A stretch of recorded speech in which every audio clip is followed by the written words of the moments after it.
Sejam muito bem-vindos a esta nossa nova análise. Hoje a gente vai mergulhar de cabeça numa contradição absolutamente fascinante.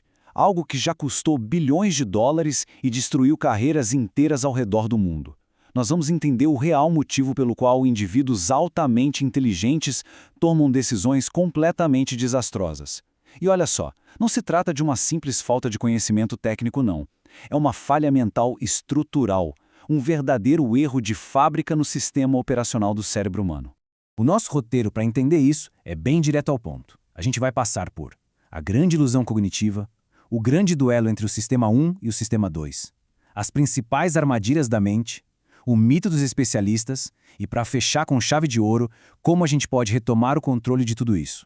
Então vamos dar a largada com a nossa primeira parte, a grande ilusão cognitiva. É exatamente aqui que aquela teoria econômica clássica, que sempre pintou o ser humano como um gênio calculista e perfeitamente racional, simplesmente desmorona. E isso nos leva à grande pergunta que abre o nosso debate. Por que mentes brilhantes tomam decisões tão catastróficas? Para visualizar isso, imaginemos a figura de um alto executivo, sentado atrás de uma mesa de mogno imponente. Bem na frente dele, vários gráficos apontam sem deixar dúvidas para um desastre iminente na empresa. Mas, de forma inacreditável, todos os dados são ignorados. O executivo decide dobrar a aposta em um projeto falido só porque um suposto instinto sopra no ouvido dele que, desta vez, vai dar certo. O que acontece ali não é um ato de coragem visionária de forma alguma. É, na verdade, a mais pura ilusão de controle e um sistema cognitivo entrando em colapso total. E o culpado por trás disso é sensacional. Graças ao trabalho brilhante do psicólogo Daniel Kahneman, que inclusive levou o Prêmio Nobel de Economia, a gente descobriu que essa máquina complexa que chamamos de cérebro age, no fundo, como um mentiroso patológico e um tremendo economizador de energia. A nossa mente não tem o menor interesse em buscar a verdade objetiva. O que ela realmente quer, a todo custo, é encontrar o sofá mais confortável possível. Ou seja, ela sempre busca o caminho de menor resistência. E toda a origem dessa bagunça operacional vem de muito longe, lá da nossa evolução. Existe um contraste gritante entre o que a gente precisava para sobreviver na savana antiga e o verdadeiro desastre que isso causa na vida moderna. Pensemos bem, lá nos primórdios da humanidade, ao notar qualquer movimento ou um vulto estranho, os instintos gritavam para correr imediatamente. Não tinha tempo para fazer uma reflexão lógica. A adrenalina assumiu o comando para evitar que um predador atacasse. O grande problema é que esse exato mesmo instinto de fuga rápida causa um caos absoluto no século XXI. Hoje, o suposto predador não é mais um leão na savana, mas sim uma queda repentina no mercado de ações. E essa mesma reação instintiva agora acaba gerando prejuízos financeiros devastadores. O que nos leva diretamente para a seção 2 do nosso estudo. Sistema 1 versus Sistema 2. A forma exata como a mente opera, mapeada por Kahneman, revela uma divisão de tarefas fascinante. De um lado do ringue, a gente tem o Sistema 1. Ele é rápido, altamente emocional, totalmente automático e instintivo. A grande vantagem e, ao mesmo tempo, o perigo letal desse sistema é que ele nunca tira férias. Ele está 100% do tempo ativo. Do outro lado, a gente tem o Sistema 2. Esse sim é lento, lógico, crítico, extremamente calculador. Ele é quem deveria analisar as estatísticas e segurar os nossos impulsos. Mas, infelizmente, o Sistema 2 passa a maior parte do tempo dormindo, simplesmente porque ele detesta ter que fazer esforço. E a maneira como o Sistema 1 age diante do desconhecido diz muito sobre nós. O Sistema 1 tem pavor do vazio. Se a gente tem acesso a apenas 10% de informações factuais sobre um problema, esse modo instintivo preenche imediatamente os 90% restantes, inventando uma história coerente do nada, apenas com base em dados fragmentados. E isso é feito com um único objetivo: reduzir os níveis de ansiedade. É por isso que, quando alguma coisa dá muito errado nos negócios ou na vida, sempre aparece uma explicação perfeitamente lógica e elegante depois que o fato já foi consumado. Mas, de antemão, a falha quase nunca é prevista. Mas aí vem a dúvida. Por que o Sistema 2 não intervém mais vezes? O motivo é puramente biológico. O pensamento crítico exige um gasto de energia gigantesco. O cérebro consome uma quantidade absurda de glicose só para manter a parte lógica ligada. É por isso que depois de um dia super exaustivo de trabalho, a tendência natural é ficar rolando o feed de uma rede social de forma automática em vez de sentar para ler um texto denso ou preparar um jantar elaborado. O Sistema 2 cansa fisicamente. E no momento exato em que ele deita para descansar, o Sistema 1 assume o controle total do carro, pavimentando a estrada para decisões rápidas, preguiçosas e bem impulsivas. Seguindo em frente, vamos agora para a seção 3, as armadilhas da mente. A primeira, e sem dúvida uma das mais perigosas dessas armadilhas, é a famosa ancoragem. Esse viés entra em ação no momento exato em que uma informação inicial contamina todo o julgamento que vem depois. Vamos imaginar entrar numa loja de luxo. A primeira coisa que aparece na vitrine é um relógio de $10.000. Logo em seguida, mais profundo da loja, a gente vê um modelo de $2.000. De repente, esse segundo relógio parece uma verdadeira pechincha, não é? A mente foi ancorada naquele primeiro valor super alto e a percepção de custo dali para frente ficou permanentemente distorcida por causa desse número de referência.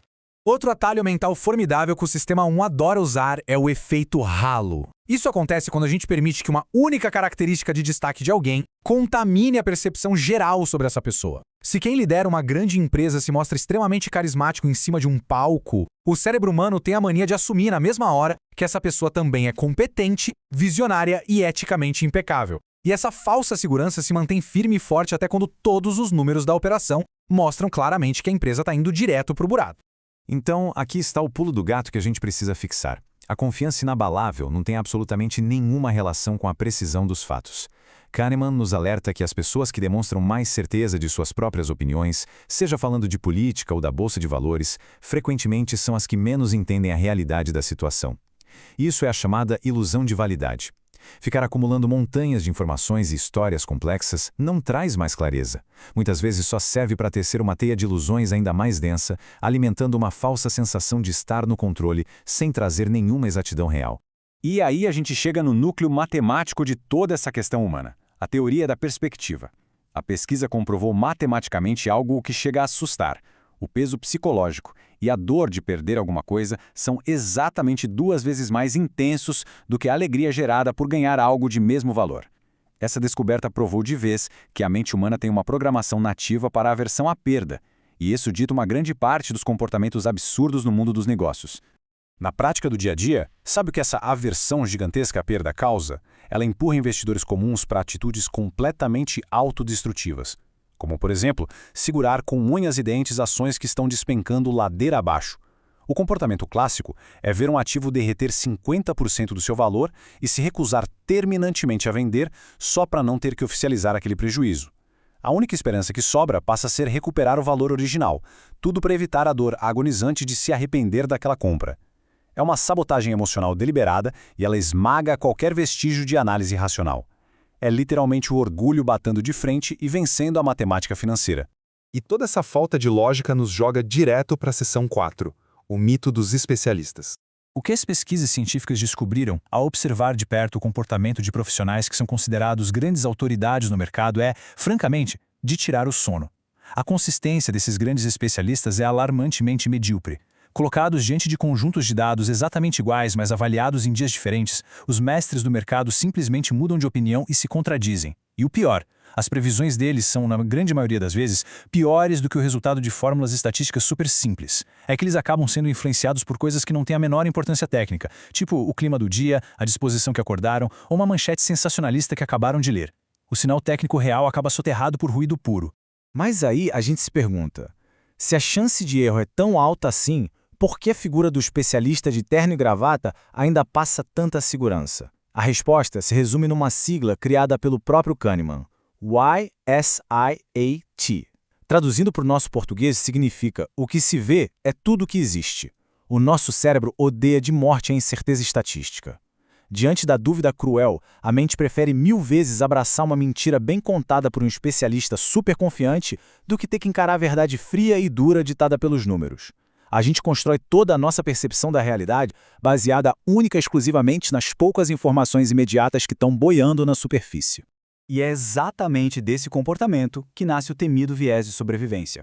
Ver um único empreendedor de sucesso sorrindo na capa de uma revista de negócios faz com que 10.000 falências que aconteceram em silêncio absoluto sejam completamente ignoradas. Quando o Sistema 1 bate o olho numa exceção que deu muito certo, ele varre para debaixo do tapete a imensa maioria que usou rigorosamente a mesma estratégia e quebrou feio. A mente humana insiste, de forma totalmente irracional, em tratar aquele único sobrevivente de sorte não como uma anomalia matemática, mas sim como a grande regra definitiva que deve ser seguida. E para fechar a nossa reflexão de hoje, vamos à quinta e última parte: como retomar o controle. Para conseguir prosperar de verdade num cenário onde os nossos instintos estão o tempo todo brigando com a lógica, existem 3 passos cruciais que servem como um balde de água fria para acordar o preguiçoso Sistema 2. Primeiro, é absolutamente fundamental engolir o orgulho e aceitar, sem ressalvas, a nossa própria suscetibilidade aos erros cognitivos. Todo mundo erra. Segundo, é preciso desacelerar o processo de tomada de decisão. E terceiro, criar pontos de checagem mental estruturados no dia a dia. Fazer uma pausa para refletir serve para obrigar o cérebro a revisar aquelas decisões imediatistas e precipitadas que o nosso querido e rápido Sistema 1 tomou no piloto automático. A verdade inescapável, por mais dura que seja, é que aquela intuição mágica, reverenciada por tantos líderes de mercado, quase sempre é só um erro cognitivo fantasiado de sabedoria ancestral. Acreditar cegamente no poder da própria intuição ajuda a construir apenas um império de papel, um verdadeiro castelo de cartas pronto para desabar o primeiro vento. A história dos negócios está repleta de empresas gigantescas que viraram pó justamente porque seus criadores se apaixonaram loucamente pelas próprias lendas e decidiram dar as costas para o aviso frio e calculista dos fatos reais. Diante de todo esse incrível funcionamento nos bastidores da mente, em cenários onde a incerteza e o risco são enormes, fica uma reflexão final muito importante. Será que a próxima grande decisão a ser tomada vai ser de fato guiada pela lógica fria dos dados? Ou vai acabar sendo ditada, bem em silêncio, por um instinto ancestral altamente imperfeito escondido nas sombras da mente? É uma dinâmica eterna e implacável, e ter consciência de que isso acontece o tempo todo já é o primeiro e maior passo para conseguir evitar o desastre total.